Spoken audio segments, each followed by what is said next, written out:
ವಿರಾಮದ ಬಳಿಕ ಮತ್ತೊಮ್ಮೆ ಸ್ವಾಗತ. ವಿಠಲ್ ಗೌಡ್ನಿಂದ ವಿಡಿಯೋ ರಿಲೀಸ್ ವಿಚಾರಕ್ಕೆ ಸಂಬಂಧಪಟ್ಟಾಗ ಇದೆಲ್ಲ ಬುರುಡೆ ಗ್ಯಾಂಗ್ನ ಮುಂದುವರಿದ ಭಾಗ. ಅವರೆಲ್ಲ ಹೇಳ್ತಿರೋದು ಸುಳ್ಳು ಸುಳ್ಳು ಸುಳ್ಳು. ಷಡ್ಯಂತ್ರಿಗಳ ವಿರುದ್ಧ ಹಿಂದೂ ಮುಖಂಡ ತೇಜಸ್ ಗೌಡ ಆಕ್ರೋಶವನ್ನು ಹೊರಹಾಕಿದ್ದಾರೆ. ಪ್ರಕರಣವನ್ನ ಜೀವಂತವಾಗಿ ಇಡೋದಕ್ಕೆ ನಿತ್ಯವೂ ಒಂದಲ್ಲ ಒಂದು ಸುಳ್ಳು ಹೇಳ್ತಾ ಇದ್ದಾರೆ. ತಿಮ್ಮರೋಡಿ ಆಯ್ತು, ಸುಜಾತ ಭಟ್ ಆಯ್ತು, ಚಿನ್ನಯ್ಯನ ಕಥೆಗಳಾಯ್ತು, ಈಗ ಇಂಥದ್ದೊಂದು ಸುಳ್ಳು. ಮಗುವಿನ ಎಲುಬು ಅಂತ ವಿಠಲ್ ಗೌಡಗೆ ಹೇಗೆ ಗೊತ್ತಾಯ್ತು? ವಿಠಲ್ ಗೌಡ ಓರ್ವ ತಜ್ಞನ ಅಂತ ತೇಜಸ್ ಗೌಡ ಪ್ರಶ್ನೆ ಮಾಡಿದ್ದಾರೆ. ವಿಚಾರಣೆ ನಡೆದಿರುವಾಗ ಹೇಳಿಕೆಯನ್ನ ಹೇಗೆ ನೀಡುತ್ತಿದ್ದಾರೆ? ಇವ್ರ ಹಿಂದೆ ಸರ್ಕಾರ ಇದೆ ಎಂದ ತೇಜಸ್ ಗೌಡ. ಸರ್ಕಾರ ಇವ್ರ ಹಿಂದೆ ಇದೆ, ಹಂಗಾಗಿ ಒಂದಾದ ಮೇಲೆ ಒಂದು ಸುಳ್ಳು ಕಥೆಯನ್ನ ಕಟ್ಟುತ್ತಾ ಇದ್ದಾರೆ.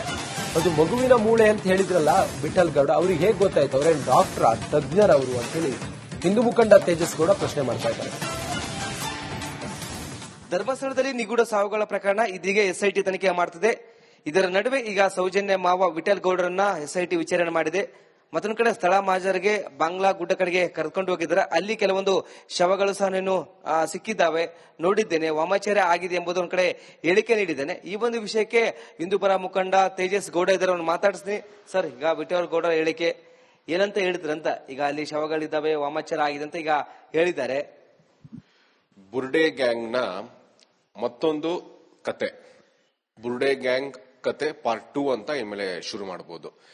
ಏನಕ್ಕೆ ಅಂತಂದ್ರೆ, ಈ ಅತ್ಯಾಚಾರಕ್ಕೊಳಗಾಗಿರುವಂತ ಮಾವ ಅಂತ ಏನಿತ್ತ ವಿಠಲ್ ಗೌಡ ಕರ್ಸ್ಕೊಂಡಿದ್ದಾನೆ, ಆತ ಮೊದಲಿನಿಂದ ಹೇಳ್ಕೊಂಡ್ ಬಂದಿರೋದೇನು? ನಮ್ಮ ಹೆಣ್ಮಗು ನ್ಯಾಯ ಬೇಕು ಅಂತ. ಈಗ ಹೇಳ್ತಿರೋದೇನು ಅಂದ್ರೆ, ಸ್ಪಷ್ಟವಾಗಿ ನಿಮ್ಗೆ ಒಂದ್ ಅರ್ಥ ಮಾಡ್ಕೋಬೇಕಿರೋದೇನು ಅಂತಂದ್ರೆ, ಡೇ 1 ಇಂದ ನಾವ್ ಇದೇ ಹೇಳ್ತಿರೋದು. ಇವರ ಹೋರಾಟ ಆ ಹೆಣ್ಮಗುಗೆ ನ್ಯಾಯ ಕೊಡಿಸೋದಂತೂ ಖಂಡಿತವಾಗ್ಲೂ ಅಲ್ಲ. ಧರ್ಮಸ್ಥಳ ಬಗ್ಗೆ ಅಪಪ್ರಚಾರ ಮಾಡಬೇಕು, ಆ ಕ್ಷೇತ್ರದ ಬಗ್ಗೆ ಜನರಿಗೆ ನೆಗೆಟಿವ್ ಥಾಟ್ಸ್ ತುಂಬಿಸಬೇಕು. ಇದು ಜೀವಂತವಾಗಿರ್ಬೇಕು. ಈ ಧರ್ಮಸ್ಥಳದ ಏನು ಆಗ್ತಿದೆ, ಈ ಅಪಕೀರ್ತಿ ತರುವಂತದ್ದು, ಅದು ಜೀವಂತವಾಗಿ ಒಂದಾದ್ಮೇಲೆ ನಡೀತಾನೆ ಇರಬೇಕು. ನಾನು ಒಂದು ಪ್ರಶ್ನೆ ಕೇಳಕ್ ಇಷ್ಟಪಡ್ತೀನಿ ಆತನಿಗೆ.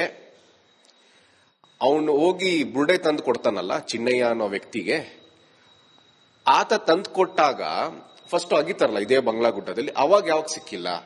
ಇವನ್ಗೆ ಅಲ್ಲಿ ಕರೆಕ್ಟ್ ಆಗಿ ಸಿಕ್ಕಿದೆ ಅಂತ ಅಷ್ಟು ಕಾನ್ಫಿಡೆನ್ಸ್ ಇರ್ಬೇಕಾರೆ ಯಾಕೆ ಅವ್ನು ಅಲ್ಲೇ ಮುಂದೆ ತೋರಿಸಿಲ್ಲ?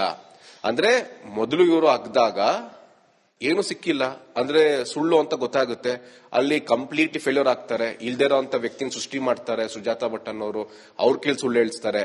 ಈಗ ಇದೆಲ್ಲ ಒಂದು ಮುಗಿಯೋ ಹಂತಕ್ಕೆ ಬಂದಿರ್ಬೇಕಾರೆ ಇನ್ನೊಂದು ವಿಡಿಯೋ ಅಂದ್ರೆ ಕ್ಲೀನ್ ಆಗಿ ಆತನಿಗೆ ಹಿಂಗೆ ಮಾತಾಡಬೇಕು, ಇದು ಮೊದಲೇ ಗೊತ್ತಿದ್ರೆ ಏನಕ್ಕೆ ಇವನು ಮೊದಲೇ ಹೇಳಿಲ್ಲ? ಈಗ ಹೇಳೋ ಹುನ್ನಾರ ಏನು ಅಂತಂದ್ರೆ, ಸಂಪೂರ್ಣವಾಗಿ ಈ ಕಥೆನ ಚಿತ್ರಕಥೆನ ಡ್ರ್ಯಾಗ್ ಮಾಡಬೇಕು, ಇದು ಜೀವಂತವಾಗಿರಬೇಕು. ಮತ್ತೆ ಜನರು ಕಟ್ಟುವ ತೆರಿಗೆ ಹಣ ಏನು ಖರ್ಚು ಮಾಡ್ತಿದಾರ ಅಲ್ಲಿ SIT ಅಂತ ತನಿಖೆ ರಚನೆ ಮಾಡಿ ಕೋಟ್ಯಾಂತರ ರೂಪಾಯಿ ಖರ್ಚಾಗ್ತಿದೆಯಲ್ಲ, ಅದಿನ್ನ ಖರ್ಚಾಗಬೇಕು. SIT ತನಿಖೆ ಆಗ್ತಿದೆ, ಮತ್ತೊಂದು ಕಡೆ ಶವಗಳು ಸಿಕ್ಕಿದ್ದಾವೆ, ಮಗುವಿನ ಎಲುಬು ಸಿಕ್ಕಿದೆ, ಮತ್ತೊಂದು ಕಡೆ ವಾಮಾಚಾರ ಆಗಿದೆ ಎಂಬುದೊಂದು ಕಡೆ ಹೇಳಿಕೆ ನೀಡ್ತಿದ್ರೆ, ತನಿಖೆ ಯಾವ ಲೆಕ್ಕದಲ್ಲಿ ಹೋಗ್ತಿದೆ ಅಂತ ನಂಗೆ ಅದೇ ಆಶ್ಚರ್ಯ ಆಗೋದು. ಏನಿದೆ SIT ಅಧಿಕಾರಿಗಳು ಈ ವಿಠಲ್ ಗೌಡ ಅನ್ನೋನು ಒಳಗಡೆ ಹಾಕಿಲ್ಲ ಇನ್ನ ಅಂತ. ನೀವು ತನಿಖೆಗಂತ ಕರೀತೀರಾ, ತಿರ್ಗಾ ಬಿಟ್ಕಳಿಸ್ತೀರಾ, ಬಿಟ್ಕಳಿಸ್ತೀರಾ. ಹಿಂಗೆ ಅವ್ರಿಗೆ ಪೊಲೀಸ್ ಅವ್ರ ಮೇಲೆ ಭಯನ ಹೋಗ್ಬಿಟ್ಟಿದೆ. ನಾವ್ ಏನ್ ಬೇಕಾದ್ರೂ ಮಾಡಬಹುದು. ಯೂಟ್ಯೂಬ್ ಮುಂದೆ ಬೆಳಗ್ಗೆಯಿಂದ ಸಂಜೆ ನೈಟ್ ವರೆಗೂ 24 ಗಂಟೆ ಕುತ್ಕೊಂಡು ಏನ್ ಬೇಕಾದ್ರೂ ಮಾಡಬಹುದು, ನಾವ್ ಏನ್ ಬೇಕಾದ್ರೂ ಹೇಳ್ಬೋದು ಅಂತ ಒಂದು. ವಿರಾಮದ ಬಳಿಕ ಮತ್ತೊಮ್ಮೆ ಸ್ವಾಗತ. ವಿಠಲ್ ಗೌಡ್ನಿಂದ ವಿಡಿಯೋ ರಿಲೀಸ್ ವಿಚಾರಕ್ಕೆ ಸಂಬಂಧಪಟ್ಟಾಗ ಇದೆಲ್ಲ ಬುರುಡೆ ಗ್ಯಾಂಗ್ನ ಮುಂದುವರಿದ ಭಾಗ. ಅವರೆಲ್ಲ ಹೇಳ್ತಿರೋದು ಸುಳ್ಳು ಸುಳ್ಳು ಸುಳ್ಳು. ಷಡ್ಯಂತ್ರಿಗಳ ವಿರುದ್ಧ ಹಿಂದೂ ಮುಖಂಡ ತೇಜಸ್ ಗೌಡ ಆಕ್ರೋಶವನ್ನು ಹೊರಹಾಕಿದ್ದಾರೆ. ಪ್ರಕರಣವನ್ನ ಜೀವಂತವಾಗಿ ಇಡೋದಕ್ಕೆ ನಿತ್ಯವೂ ಒಂದಲ್ಲ ಒಂದು ಸುಳ್ಳು ಹೇಳ್ತಾ ಇದ್ದಾರೆ. ತಿಮ್ಮರೋಡಿ ಆಯ್ತು, ಸುಜಾತ ಭಟ್ ಆಯ್ತು, ಚಿನ್ನಯ್ಯನ ಕಥೆಗಳಾಯ್ತು, ಈಗ ಇಂಥದ್ದೊಂದು ಸುಳ್ಳು. ಮಗುವಿನ ಎಲುಬು ಅಂತ ವಿಠಲ್ ಗೌಡಗೆ ಹೇಗೆ ಗೊತ್ತಾಯ್ತು? ವಿಠಲ್ ಗೌಡ ಓರ್ವ ತಜ್ಞನ ಅಂತ ತೇಜಸ್ ಗೌಡ ಪ್ರಶ್ನೆ ಮಾಡಿದ್ದಾರೆ.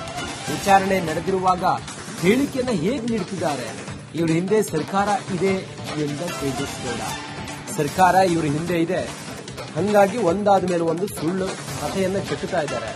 ಅದು ಮಗುವಿನ ಮೂಳೆ ಅಂತ ಹೇಳಿದ್ರಲ್ಲ ವಿಠಲ್ ಗೌಡ, ಅವ್ರಿಗೆ ಹೇಗೆ ಗೊತ್ತಾಯ್ತು? ಅವರೇನು ಡಾಕ್ಟರ್ ತಜ್ಞರವರು ಅಂತ ಹೇಳಿ ಹಿಂದೂ ಮುಖಂಡ ತೇಜಸ್ ಗೌಡ ಪ್ರಶ್ನೆ ಮಾಡ್ತಾ ಇದ್ದಾರೆ. ಧರ್ಮಸ್ಥಳದಲ್ಲಿ ನಿಗೂಢ ಸಾವುಗಳ ಪ್ರಕರಣ ಇದೀಗ SIT ತನಿಖೆ ಮಾಡುತ್ತಿದೆ. ಇದರ ನಡುವೆ ಈಗ ಸೌಜನ್ಯ ಮಾವ ವಿಠಲ್ ಗೌಡರನ್ನ SIT ವಿಚಾರಣೆ ಮಾಡಿದೆ. ಮತ್ತೊಂದು ಕಡೆ ಸ್ಥಳ ಮಾಜರಿಗೆ ಬಾಂಗ್ಲಾ ಗುಡ್ಡ ಕಡೆಗೆ ಕರೆದುಕೊಂಡು ಹೋಗಿದ್ದಾರೆ. ಅಲ್ಲಿ ಕೆಲವೊಂದು ಶವಗಳು ಸಹ ನಾನು ಸಿಕ್ಕಿದ್ದಾವೆ, ನೋಡಿದ್ದೇನೆ, ವಾಮಾಚಾರ ಆಗಿದೆ ಎಂಬುದು ಒಂದ್ ಕಡೆ ಹೇಳಿಕೆ ನೀಡಿದ್ದೇನೆ. ಈ ಒಂದು ವಿಷಯಕ್ಕೆ ಹಿಂದೂಪರ ಮುಖಂಡ ತೇಜಸ್ ಗೌಡ ಇದ್ದಾರೆ, ಮಾತಾಡಿಸ್ತೀನಿ.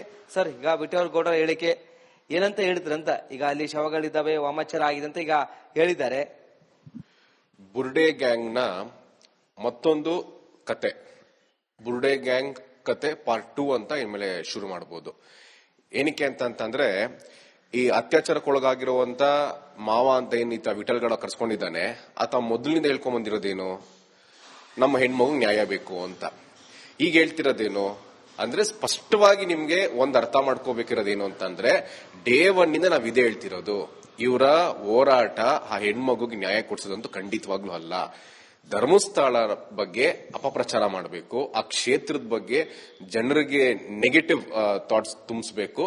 ಇದು ಜೀವಂತವಾಗಿರ್ಬೇಕು. ಈ ಧರ್ಮಸ್ಥಳದ ಏನು ಆಗ್ತಿದೆ, ಈ ಅಪಕೀರ್ತಿ ತರುವಂತದ್ದು, ಅದು ಜೀವಂತವಾಗಿ ಒಂದಾದ್ಮೇಲೆ ಒಂದೊಂದಾದ್ಮೇಲೆ ನಡೀತಾನೆ ಇರಬೇಕು. ನಾನು ಒಂದು ಪ್ರಶ್ನೆ ಕೇಳಕ್ ಇಷ್ಟಪಡ್ತೀನಿ ಆತನಿಗೆ. ಅವನು ಹೋಗಿ ಬುರ್ಡೆ ತಂದು ಕೊಡ್ತಾನಲ್ಲ ಚಿನ್ನಯ್ಯ ಅನ್ನೋ ವ್ಯಕ್ತಿಗೆ, ಆತ ತಂದು ಕೊಟ್ಟಾಗ ಫಸ್ಟ್ ಅಗಿತಾರಲ್ಲ ಇದೇ ಬಂಗ್ಲಾ ಗುಡ್ಡದಲ್ಲಿ, ಅವಾಗ ಯಾವಾಗ ಸಿಕ್ಕಿಲ್ಲ? ಇವನ್ಗೆ ಅಲ್ಲಿ ಕರೆಕ್ಟ್ ಆಗಿ ಸಿಕ್ಕಿದೆ ಅಂತ ಅಷ್ಟು ಕಾನ್ಫಿಡೆನ್ಸ್ ಇರ್ಬೇಕಾರೆ ಯಾಕೆ ಅವ್ನು ಅಲ್ಲೇ ಮುಂದೆ ತೋರಿಸಿಲ್ಲ? ಅಂದ್ರೆ ಮೊದಲು ಇವರು ಅಗ್ದಾಗ ಏನು ಸಿಕ್ಕಿಲ್ಲ ಅಂದ್ರೆ ಸುಳ್ಳು ಅಂತ ಗೊತ್ತಾಗುತ್ತೆ.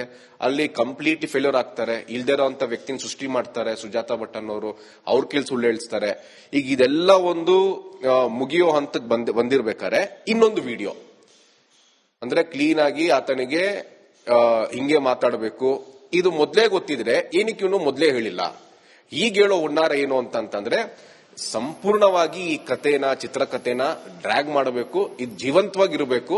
ಮತ್ತೆ ಜನರು ಕಟ್ಟುವ ತೆರಿಗೆ ಹಣ ಏನು ಖರ್ಚು ಮಾಡ್ತಿದಾರ ಅಲ್ಲಿ SIT ಅಂತ ತನಿಖೆ ರಚನೆ ಮಾಡಿ ಕೋಟ್ಯಾಂತರ ರೂಪಾಯಿ ಖರ್ಚಾಗ್ತಿದೆಯಲ್ಲ, ದಿನ ಖರ್ಚಾಗಬೇಕು.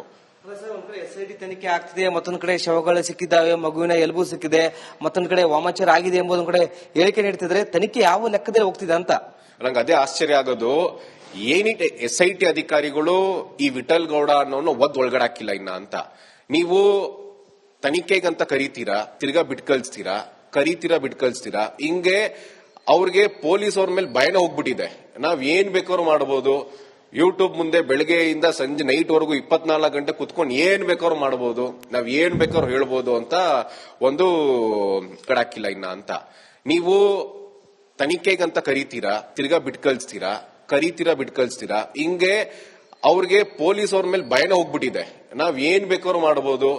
ಯೂಟ್ಯೂಬ್ ಮುಂದೆ ಬೆಳಗ್ಗೆಯಿಂದ ಸಂಜೆ ನೈಟ್ ವರೆಗೂ 24 ಗಂಟೆ ಕುತ್ಕೊಂಡು ಏನ್ ಬೇಕಾದ್ರೂ ಮಾಡಬಹುದು, ನಾವ್ ಏನ್ ಬೇಕಾದ್ರೂ ಹೇಳ್ಬೋದು ಅಂತ ಒಂದು